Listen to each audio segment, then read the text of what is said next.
Halo Smart Viewers, sesuai janjinya di sini sudah ada Karen Natasha, seorang freshman leader B29 Binus University at Alam Sutera. Halo, selamat sore. Halo, Karen. Kak. Oke, gimana nih kabarnya?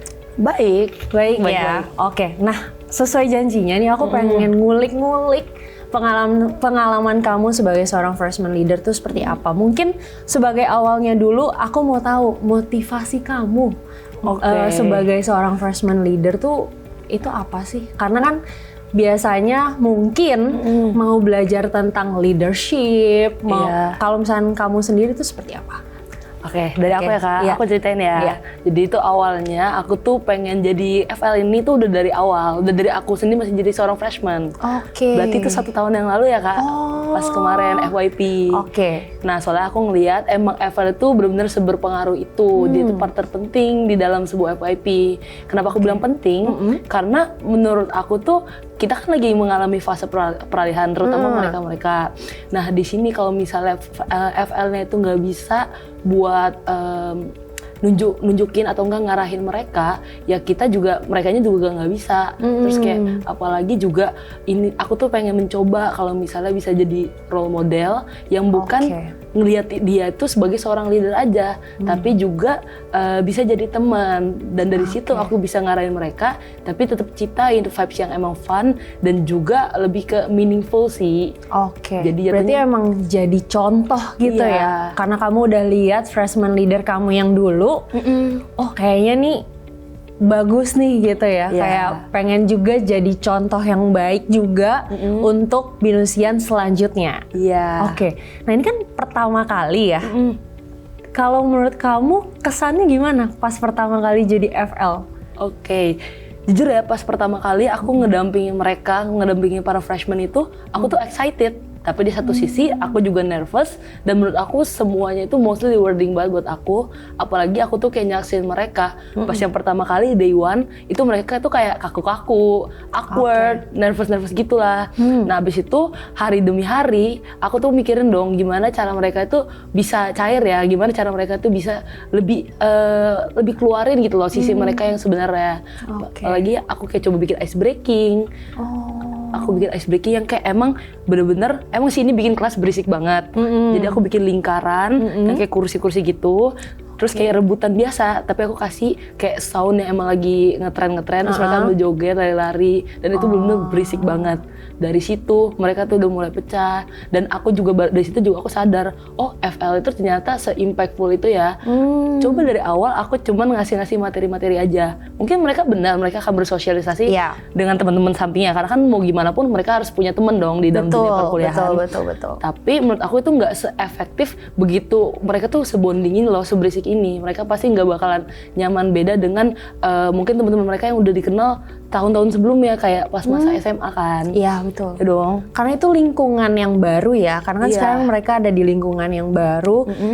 Untuk bisa beradaptasi itu sebenarnya memang butuh sosok yang aku udah lewatin ini loh. Iya. Yuk aku tunjukin jalannya seperti itu.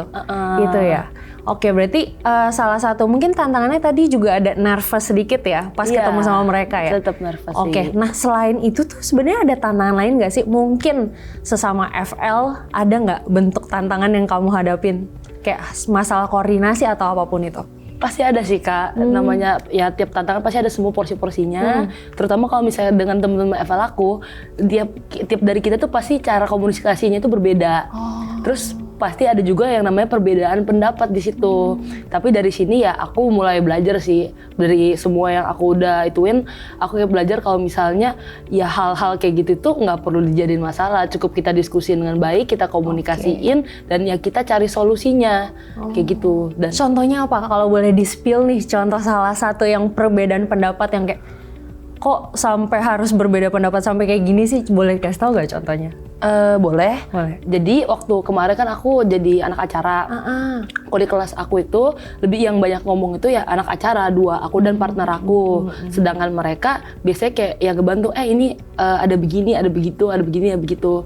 Nah waktu itu ada kayak satu space yang kayak kita harus nyampein materi. Materinya itu benar-benar banyak banget sebenarnya.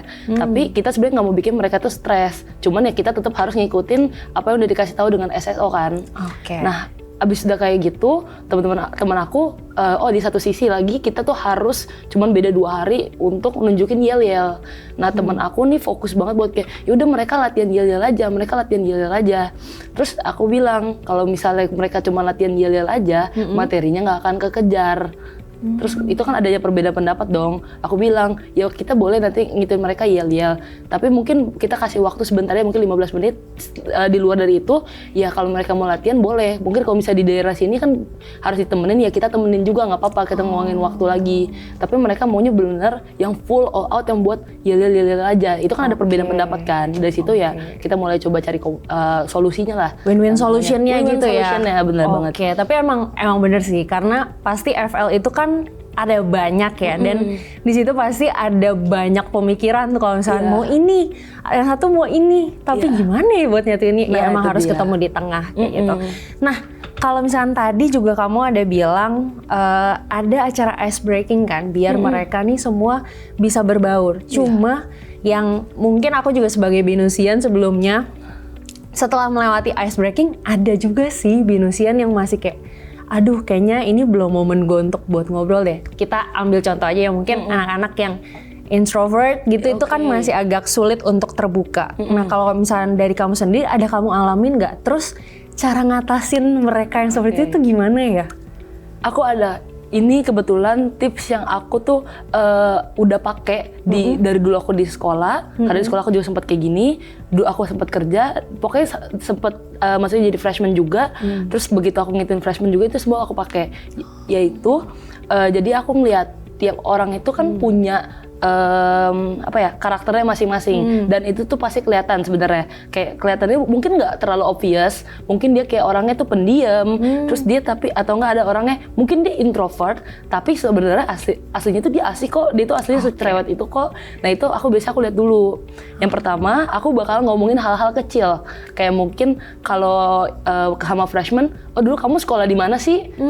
Terus misalnya sekolahnya masih daerah sini, kalau aku punya relasi di sana, oh kamu kenal sini gak? Oh iya kan? Jadi cari sesuatu yang sama nih ya. Sesuatu yang sama. Kamu kenal sini. Terus atau enggak misalnya aku nggak tahu. Oh dulu misalnya sekolah dia di sini nih, di A nih. Oh dulu A ini ada cup ini nggak sih? Oh ini seru. Oh iya waktu itu aku pernah ikut. Oh aku pernah dengar atau nggak apa. Itu kan udah dong. Aku mulai dari hal kecil itu. Biasanya kan mereka udah ada ngomong tapi nggak terlalu gimana banget. Nah abis itu dari situ aku lanjut. Biasanya mungkin di hari kedua atau nggak besok ya. Aku ngeliat sesuatu hal mungkin yang ada di dia. Misalnya aku ngeliat tasnya ada aksesoris nih. Aksesoris apa? Oh kamu suka ini. Iya. Ya kan? Atau enggak misalnya wallpapernya aku ngeliat, oh kamu suka film ini ya, atau enggak suka karakter ini ya, atau enggak mungkin kalau cowok, oh kamu suka basket, kamu suka futsal. Aku tuh ngomongin hal-hal yang emang mereka tuh suka, walaupun mungkin aku sebenarnya nggak ngerti dan aku nggak sesuka itu. Tapi dengan begitu aku tahu kalau misalnya mereka ngomongin hal yang suka, itu bisa buat mereka itu lebih terbuka sama aku dan jadi lebih nyaman. Biar suatu saat kalau misalnya mereka ada sesuatu, gak apa-apa kok sama Kak Kerin santai gitu kan, jadi kan dia lebih enak gitu. Oke, berarti gitu. Secara komunikasi aku bisa menyimpulkan nih, Kerin sendiri udah punya persiapan ya di dalamnya kayak, oh kalau misalnya mau ngobrol sama si ini harus bisa topik yang ini, tapi itu sebenarnya hal yang harus dimiliki sih, karena untuk bisa ngobrol dan bangun koneksi gitu ya, itu harus secara gudang informasinya harus besar gitu. Walaupun kita nggak suka sama salah satu topiknya, ya tapi mau nggak mau kita harus bisa membuka pembicaraan dari situ dulu. Bener. Nah selain komunikasi nih, apa sih skill baru yang mungkin unlock di freshman leader ini? Kamu ada ngerasain nggak? Mungkin skill baru lebih ke kerasa naiknya aja sih Kak. Pertama di public speaking pasti dong. Apalagi aku bilang aku sebelumnya aku di sana aku anak acara. Terus ya aku bawain materi terus. Di situ aku belajar dong untuk public speaking aku supaya bagus, supaya mereka gimana cara mereka tuh nggak bosan, tapi mereka tetap dapat poin yang aku maksud. Apalagi kan tugas-tugasnya banyak. Terus aku juga di luar kelas kan pasti ada itu aku jadi MC gitu. Itu pasti public speaking naik banget. Terus yang kedua yang tadi aku bilang komunikasi interpersonalnya, aku makin banyak nemuin karakter-karakter orang yang berbeda. Karena aku tuh menurut aku semakin kita banyak ketemu orang, semakin kita ketemu karakter yang berbeda-beda, dan di situ kita belajar gimana cara supaya komunikasi interpersonal kita tuh bagus dengan orang-orang tersebut. Terus juga yang tadi aku bilang aku belum pernah bilang sih, yang berempati itu. Supaya kita lebih berempati sama mereka, supaya lebih care. Mungkin sebelumnya aku nggak terlalu peduli banget, tapi dengan aku mengikuti FYP, ya aku ngerasa ya mereka tetap tanggung jawab aku juga karena mereka adalah anak-anak aku. Di situ kayak gitu. Oh gitu. Jadi maksudnya kayak mau mendengarkan curahan hati kali ya? Iya benar. Oke, berarti emang ada keresahan-keresahan yang mereka hadapi gitu saat mengikuti mungkin orientasi kemarin? Pasti ada Kak. Pasti banyak sebenarnya yang mereka ituin. Mungkin dari pertemanannya, mungkin ada yang ngadu, Kak situ nggak ngerjain, sini nggak ngerjain gitu. Gimana cara aku bisa? Ya bentar ya, biar kayak mereka tuh mau lo kerjain gimana, aku harus ngituin mereka dulu. Oke. Tapi kalau pas di momen itu, mungkin kan ada yang curhat kayak gitu. Itu berarti kamu juga menjembatani antara yang curhat sama yang dicurhatin gitu.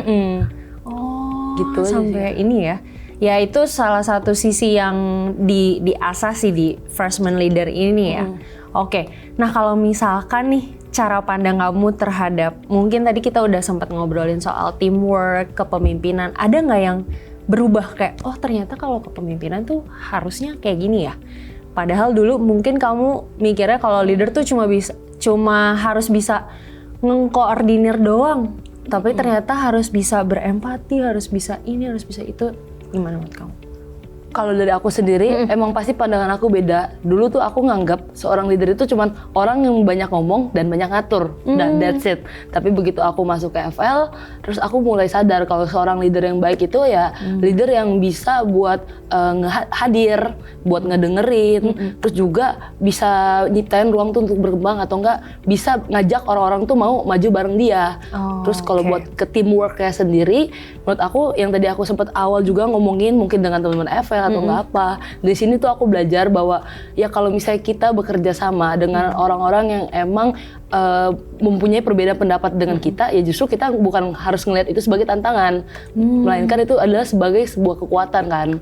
Karena kenapa aku bilang itu sebagai sebuah kekuatan, justru ya hal-hal tersebut loh yang harus kita lihat. Itu kan banyak pendapat-pendapat mereka yang mungkin aku juga belum tentu benar, mereka juga belum tentu benar, tapi kan dari situ kita bisa lihat dari jalan tengahnya. Jadi dari sisi aku mungkin ada, dari sisi mereka ada, jadi lebih baik gitu loh menurut aku. Oke, nah itu mungkin boleh dicatat ya para binusian di luar sana. Karena kalau misalnya ada di peran ini ya, menurut aku banyak banget sih yang bisa dipelajarin dan sudut pandang baru. Karena kita ketemu sama FL lain dan bahkan juga kita ketemu sama mahasiswa baru, kadang tuh sudut pandang kita tuh diperluas aja gitu. Nah, ini kan binusian nih yang baru-baru lagi menjajaki lah istilahnya ya. Kehidupan perkuliahan nih. Kalau kamu bisa kasih pesan ke mereka, mungkin bukan pesan deh, belum pesan dulu. Kesalahan apa sih yang mungkin mereka tuh harus udah alert kayak nggak boleh terlalu overthinking tentang mata kuliah atau apa yang bisa kamu sharing ke mereka? Yang pertama mungkin ya belajar untuk menjadi mahasiswa yang adaptif dan juga belajar untuk jadi mahasiswa yang tidak takut untuk ngambil resiko gitu loh. Jadi karena kan di BINUS ini banyak banget pasti dari mereka yang ngerasa takut untuk mulai. Oh aku belum bisa ini, belum bisa itu. Padahal pada kenyataannya itu ya kita semua itu sebenarnya di sini tuh mulai dari nol. Tapi perbedaannya itu ya siapa yang berani aja, siapa yang berani yang ngambil duluan. Nah menurut aku tuh mereka tuh harus pelajarin di situ lah. Nggak perlu takut-takut gimana-gimana banget, karena ya dari sini ya kita belajar bahwa kalau misalnya kita itu di kuliah itu bukan cari yang apa ya perfect, yang cari yang perfect. Kita tuh lebih ke belajar untuk berproses aja sih gitu. Oke, mungkin itu juga perlu jadi catatan ya teman-teman, binusian yang baru-baru nih sama binusian yang udah memasuki angkatan-angkatan atas juga sebenarnya itu juga pesan yang penting untuk kalian, karena kita sebagai pelajar ya, itu adalah momen untuk kita grow terus. Jadi jangan berharap untuk langsung perfect, harus semuanya tuh nggak boleh ada yang salah gitu. Karena kita semua di sini belajar hal yang baru. Yang penting kita bisa lebih baik dari yang kemarin gitu. Nah mungkin untuk binusian yang lainnya boleh nih kalau misalkan binusian yang baru ya, mungkin di tahun depan mau coba jadi freshman leader, boleh banget daftar. Itu pasti ada kok posternya di mana kalian bisa mendaftar di sana. Tapi jangan kemana-mana dulu karena sesaat lagi kami masih ada nih informasi menarik lainnya. So stay tune di channel ini.